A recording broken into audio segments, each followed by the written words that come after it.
ഇത് argan gas, ഇത് regulator, ഇത് ഇൻപുട്ട് ഔട്ട്പുട്ട്, ഇത് ഫ്ലോ മീറ്റർ. പിഗ് വെൽഡിങ് ചെയ്യുമ്പോൾ ഈ ആർഗൻ ഗ്യാസിൻ്റെ അളവ് നോക്കാൻ വേണ്ടിയിട്ടാണ് ഈ ഫ്ലോ മീറ്റർ ഉള്ളത്.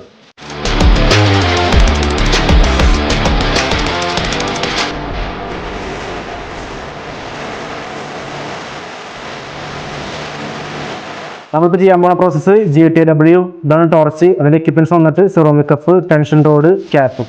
ഇതാണ് ടിക്കിന് ഉപയോഗിക്കുന്ന ഫില്ലർ വയർ. ഇതിൻ്റെ കോഡ് വന്നിട്ട് ER7GS2. ഇത് വെച്ചാണ് നമ്മൾ GTW അടിക്കാൻ പോകുന്നത്.